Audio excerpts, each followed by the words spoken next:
Hi friends, what you're looking at here is the Page of Cups from my Rider-Waite-Smith Tarot deck. Now, I'll be honest, the court cards have always been a bit of a challenge for me, and I think that's because people interpret them so differently. They're fluid, archetypal, and heavily influenced by personal perception. Some read them as people, others as energies, messengers, or even stages of personal growth. So today I want to share what I found in my studies and intuitive work and let you decide what resonates most with your own readings. So let's talk about energetic and astrological associations. Many readers associate the Page of Cups with Moon in Cancer, which makes sense. It's emotional, intuitive, nurturing, and a little sensitive. Others link it with Venus, particularly when emphasizing idealism, love, or creative inspiration. According to tarotmerchant.com, this card is known as the Prince of Waters. So elementally, it's described as Earth of Water, a grounded emotional state or the initial stirrings of emotion taking root. Astrologically, some tie this page to Libra, Scorpio, Sagittarius, and even Pluto, bringing transformation, depth, and a desire for connection. Hermetic Astrology would consider this card through the lens of planetary rulerships, elemental dignities, and symbolic progression. In Hermetic terms, the page may represent the initiate, still uninformed, but awakening to the inner mysteries of water, intuition, feeling, and subconscious. So, numerology and chakra correspondences, the page has been associated with the number 11, which reduces to 2, echoing duality, intuition, and emotional responsiveness. Chakra-wise, it resonates with the sacral, creativity and emotion, and heart, love and compassion, centers. Of course, the elemental association is water, which governs feeling, dreaming, the subconscious, and psychic flow.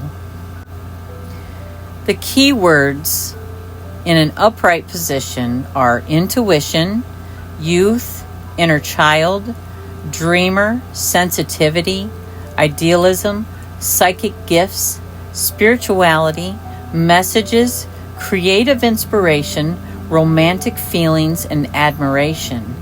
In reverse, it's childhood wounds, emotional immaturity, broken dreams, suppressed creativity, or in some cases, trauma or disconnection from one's emotional body. My sister told me that she views this card sometimes as like having imposter syndrome.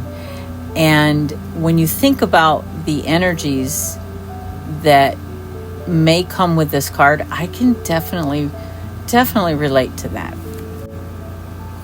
And my own intuitive interpretation.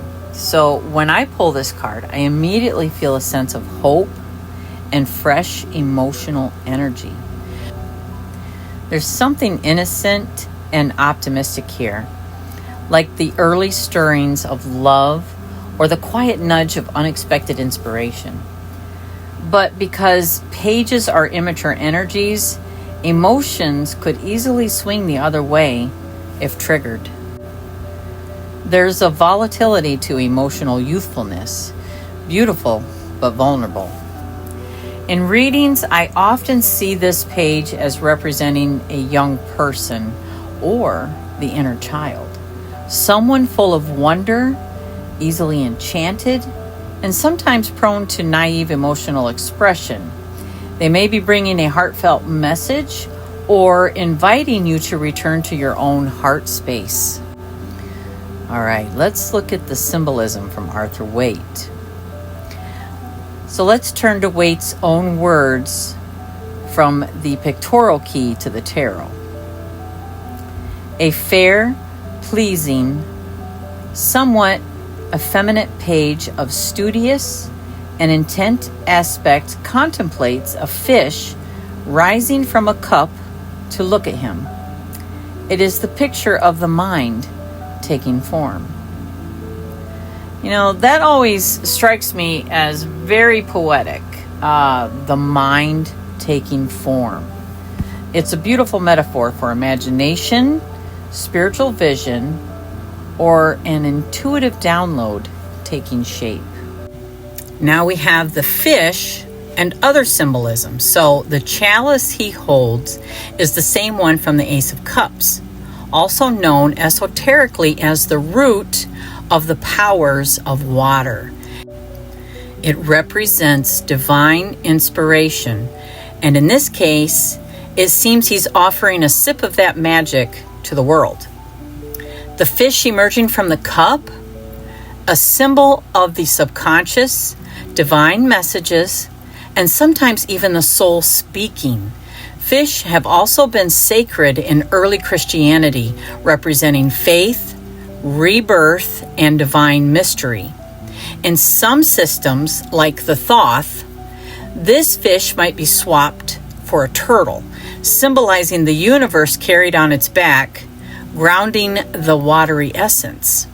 The blue color in his tunic, the sea, and the fish represents consciousness, intuition, and spiritual receptivity.